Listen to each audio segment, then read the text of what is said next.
జై సాయిరామ్. అనన్య భక్తికి, అవ్యభిచారిణి భక్తికి ప్రతిరూపం ఎవరయ్యా అని అంటే ఆంజనేయ స్వామి అండి. ప్రేమ అనే మాట వింటే రాధ గుర్తుకొస్తుందండి మనందరికీ. భక్తి అనే మాట వింటే గుర్తుకు వచ్చేది ఆంజనేయ స్వామి.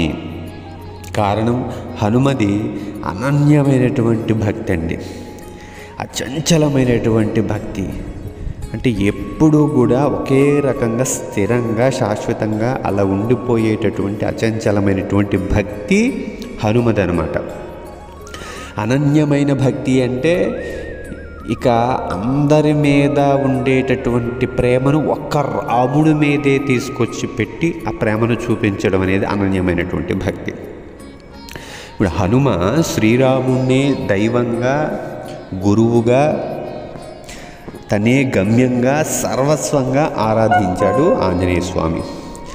ఎందరో బ్రహ్మజ్ఞానాన్ని పొంది అందులో నిష్ణాతులైనటువంటి మహర్షులందరూ ఉండగా రాముడి ద్వారానే బ్రహ్మజ్ఞానాన్ని, ఆత్మజ్ఞానాన్ని, తాను శరీరం కాదు లోనున్న చైతన్యాన్ని అనేటువంటి జ్ఞానాన్ని రాముడి దగ్గర శ్రవణం చేశాడండి హనుమ.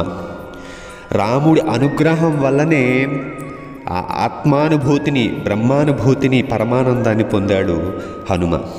అంతేగాని మనలాగా ఆంజనేయ స్వామి ప్రవర్తించలేదండి. ఈ రోజుల్లో భక్తి చాలా భయంకరంగా, ప్రమాదకరంగా తయారైంది కొంత అని చెప్పుకోవచ్చు. రోజుకో దైవాన్ని, వారానికో గురువుని ఆరాధిస్తున్నారు ఈ జనాలంతా. ఇలాంటి వారికి నిత్య ఆనందము, నిత్య శాంతి, ఆ పరమాత్మ దర్శనము కలగాలి అని అంటే మాత్రం కలగవనే చెప్పుకుంటారు. ఎందుకనంటే సోమవారం శివుడిని, మంగళవారం హనుమని, బుధవారం కార్తికేయుడిని, గురువారం సాయిబాబాను, శుక్రవారం అమ్మవారిని, శనివారం వెంకటేశ్వర స్వామిని, ఆదివారం సూర్యభగవాన్ని, ఇలా మనం రోజుకొక దైవాన్ని ఆరాధిస్తూ ఉంటాం. దీన్ని వ్యభిచారిణి భక్తి అని అంటారు. కానీ ఇక్కడ హనుమ మాత్రం వ్యభిచారిణి భక్తితో లేడండి, అవ్యభిచారిణి భక్తితో ఉంటాడు. అంటే ఒక్క రాముడినే నమ్ముకున్నాడు, ఒక్క రాముడిని ఆరాధించాడు, ఒక్క రాముడినే సర్వస్వంగా భావించాడు. ఏదైనా తన రాముడికే చెప్పుకున్నాడు, తన రాముడి గురించి ఆలోచించాడు. దీన్ని అవ్యభిచారిణి భక్తి అంటారు. తన ప్రేమ మొత్తం శ్రీరాముడి మీదే చూపించాడనమాట. అయితే ఆంజనేయ స్వామి ఏ విధంగా శ్రీరాముణ్ణి అనన్య భక్తితో, అవ్యభిచారిణి భక్తితో, పూర్తి ప్రేమతో ఆరాధించాడో మనం కూడా బాబా గారిని, మన గురుదేవుడైనటువంటి షిరిడి సాయినాథుణ్ణి ఆ విధంగా ఆరాధిస్తే ఎంతో ఉత్తమమైనటువంటి ఫలితం వస్తుందన్నమాట. ఆత్మజ్ఞానం మనకు వస్తుంది. ఈ దేహం నేను కాదు, శరీరాన్ని నేను కాదు, లోనున్న చైతన్యాన్ని, నేను మనస్సుకు సాక్షిని, నేనే ఆ దైవాన్ని అన్నటువంటి స్ఫురణ, ఎరుక కలుగుతుంది అన్నమాట. ఆత్మజ్ఞానం కలుగుతుంది. లోనున్న దైవాన్ని దర్శించి ఆ దైవమే మనము తెలుసుకోగలుగుతాము. తద్వారా నిత్య శాంతి, ఒక తృప్తి, ఆనందము అనేవి కలుగుతాయి. అవి శాశ్వతంగా నిలబడతాయి. మనకి ఎప్పుడు కావాలితే అప్పుడు ఆ శాంతిని, తృప్తిని, ఆనందాన్ని మనం అనుభవించుకోవచ్చు చక్కగా. మన ఆనందం మన చేతుల్లోనే ఉంటుంది. అప్పుడు మన శాంతి, మన తృప్తి మన చేతుల్లోనే ఉంటుందన్నమాట. ఆ స్థితిని బాబాగారు మనకు ప్రసాదించగలరు. కానీ అది ప్రసాదించాలి అని అంటే ఇటువంటి అనన్యమైన భక్తిని మనం కలిగి ఉండాలి. అందరి పైన ఉన్నటువంటి ఆ ప్రేమను తీసుకొచ్చి యొక్క బాబా మీద పెట్టాలి. అందరి దైవం పట్ల ఉన్న భక్తిని తీసుకొచ్చి బాబా మీద పెట్టాలి. అప్పుడే అది అనన్య భక్తి అవుతుంది. తద్వారా ఇప్పుడు చెప్పుకున్నటువంటి ఫలితం వస్తుంది. అలాగే మన అవసరాలన్నీ ఆయన గుర్తించి అవసరమైనప్పుడల్లా తీరుస్తూ ఉంటాడు. మన కోరికలు ఏవి న్యాయపరమైనవో, ఏవి ధర్మపరమైనవో, ఏవి మనకి శాంతిని కలిగిస్తాయో, ఏది మనకి నిజంగా అవసరమో అలా మన కోరికలన్నీ కూడా గుర్తించి ఆయన ఖచ్చితంగా సరైన సమయంలో తీరుస్తాడు అనడంలో ఎట్టి సందేహం లేదు. కొంచెం ఆలస్యమైనా అది మనం తెలుసో తెలియకో చేసినటువంటి ఆ తప్పులు, దోషాలు, పొరపాట్లు, ఆ పాప కర్మల యొక్క ఫలితాన్ని అనుభవించడం కోసం కొంచెం ఆలస్యం చేయొచ్చు అన్నమాట. చిన్న కష్టాలు, బాధలు ఇవి రావచ్చు. ఎందుకు అని అంటే ఆ కర్మఫలితం తొలగిస్తే నేరుగా ఆయన అనుగ్రహం మన మీద ప్రసరింప చేయటానికి అనమాట. ఈలోగా కష్టాలు బాధల్లోంచి మనము గుణపాఠాలు నేర్చుకొని మళ్ళీ అటువంటి దోషాలు భవిష్యత్తులో జరగకుండా మన బుద్ధిని ఒక సక్రమమైనటువంటి మార్గంలో, సరైనటువంటి మార్గంలో ఉంచేలాగా ఆయన మనల్ని షైన్ చేస్తాడనమాట, తీర్చిదిద్దుతాడు. అయితే ఇక్కడ ఒక విషయం గమనించాలండి మనం. ఏంటంటే ఇందాక మనం చెప్పుకున్నాం ఏమని, ఇలాగ ఒక్కొక్క దేవుణ్ణి ఒక్కొక్క రోజు ఆరాధించడం కంటే ఒక బాబాని ఆరాధించండి, లేదా రాముడు ఇష్టం అనుకోండి ఒక రాముడిని ఆరాధించండి, వెంకటేశ్వర స్వామి అమ్మవారు ఇష్టం అనుకోండి శివుడు ఒక్క వాళ్ళని ఆరాధించండి, మిగతా వాళ్ళని వద్దు అని చెప్పడమా ఉద్దేశం అంటే కానే కాదు. ఇక్కడ జాగ్రత్తగా అర్థం చేసుకోవాలండి. ప్రతిదాన్ని పైనే వినేసి అపార్థం చేసుకోకూడదు. అంటే ఇప్పుడు బాబా అంటే సాక్షాత్తు పరబ్రహ్మం కదా. అంటే సముద్రంలో సమస్త నదులు ఉన్నట్లు బాబాలో సమస్త దేవతలు, సమస్త గురువులు ఉన్నారు. బాబా పరబ్రహ్మము కాబట్టి, ఆయన ఒక చైతన్యమూర్తి కాబట్టి పరబ్రహ్మము నుంచే సమస్తము వచ్చినప్పుడు, ఆ పరబ్రహ్మమే అనేక రూపాలు ధరించినప్పుడు మరి పరబ్రహ్మంలో అనేకము ఉన్నట్టే కదా. అది ఉన్నదే బయటికి వ్యక్తమైంది ప్రపంచంగా, దేవతలుగా, గురుస్వరూపంగా, ఈ ప్రకృతిగా. కాబట్టి సమస్తము పరబ్రహ్మంలో ఉంది. ఆ పరబ్రహ్మమే షిరిడీ సాయిబాబా అని చక్కగా నిరూపించారు. గత వీడియోలో మనం చెప్పుకున్నాం. సచరిత్ర చదివిన వాళ్ళకి అర్థమవుతుంది, చదవని వాళ్ళు ఎవరంటే చదివి తెలుసుకోండి.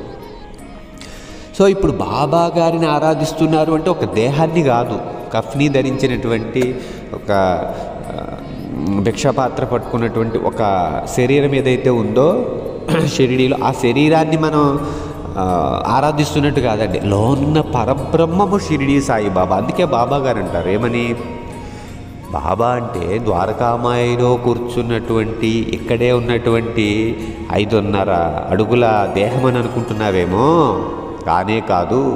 నీ దేహం, నీ పేరు తీసేస్తే ఇంకా లోపలేమున్నాయి, అదే నేను అన్నాడు. మన దేహము పేరు తీసేస్తే లోన చైతన్యం ఉంది, దాన్ని ఆత్మన్నం, పరమాత్మన్నం, పరబ్రహ్మం అన్నాం. కాబట్టి ఆ చైతన్య శక్తియే బాబా అని బాబా గారు ఎన్నో నిదర్శనాలు ఇచ్చాడు. సో ఆయనలోనే సమస్త దేవతలు ఉన్నారు. అందుకే బాబా గారు అనేక రూపాల్లో, దేవీ రూపాల్లో, భగవంతుడి రూపాల్లో, శివుడుగా, రాముడుగా, కృష్ణుడుగా, ఆంజనేయ స్వామిగా, వినాయకుడుగా ఇట్లా దర్శనమిచ్చాడు. ఎందుకు? సాక్షాత్తు ఆయన పరబ్రహ్మం. ఒక మట్టి వినాయక చవితికి వినాయకుడుగా అయిన తర్వాత కరిగిస్తాం, మళ్ళీ దాన్నే దసరా వచ్చినప్పుడు చక్కగా అమ్మవారి విగ్రహంగా తయారు చేస్తాం. అంటే మళ్ళీ అదే మట్టి అమ్మవారిగా తయారైంది. తర్వాత శివరాత్రి వస్తే మళ్ళీ అదే మట్టి శివుడిగా తయారవుతుంది. శ్రీరామనవమి వస్తే అదే మట్టి రాముడిగా తయారవుతుంది. మట్టి నిరాకారానికి గుర్తు. మట్టికి ప్రత్యేకమైన రూపం లేదు కాబట్టి ఇలా అనేక రూపాలు ధరిస్తుంది. అట్లా బాబా పరబ్రహ్మము అంటే ఆయన కంటికి కనిపించిన ఒక ఆత్మ చైతన్య శక్తి. ఆయనకు రూపం లేదు.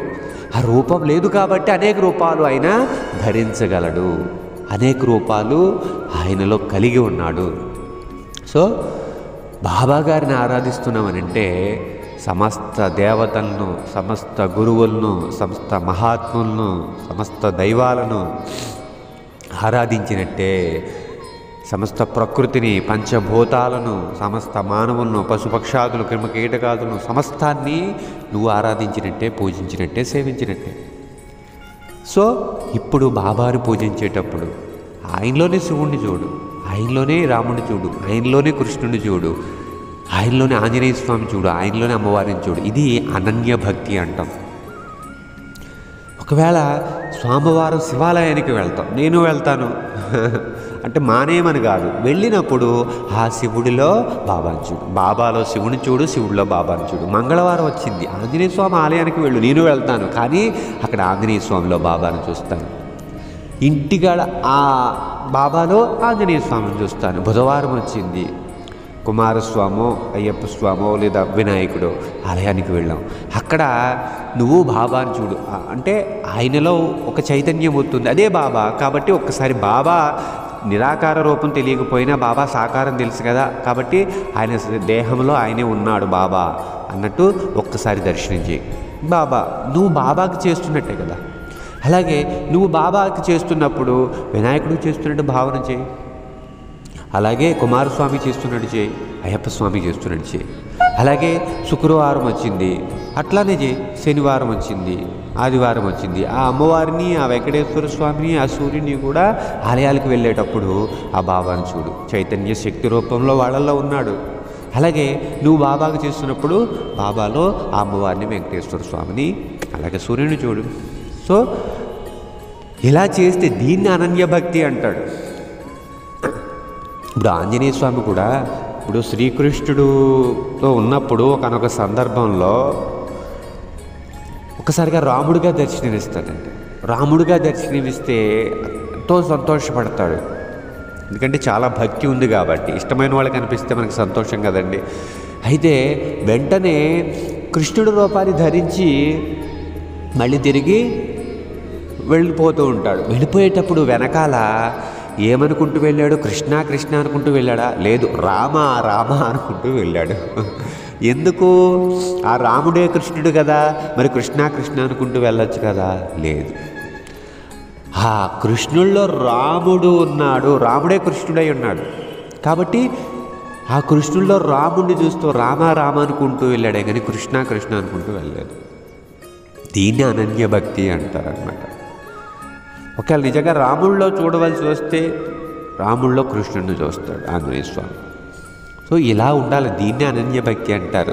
అన్ని రూపాలు నీకు ఇష్టమైనటువంటి దైవంలో, గురువులో, బాబా ఇష్టమైతే బాబాలో చూడు, అలాగే అన్ని దైవాల్లో ఆ బాబాని చూడు, దీన్ని అనన్య భక్తి అంటారు. తద్వారా వచ్చే ఫలితము చాలా ఉత్తమంగా ఉంటుంది. బాబా ఎప్పుడు నీ దగ్గర ఉంటాడు, నీకు అవసరమైంది ఆయన ఖచ్చితంగా చేస్తాడు, నీకు మంచి అనుకున్నది సరైన సమయానికి ఖచ్చితంగా చేసి తీరుతాడు, చేశాను ఆయన నిదర్శనం కూడా ఇస్తాడు.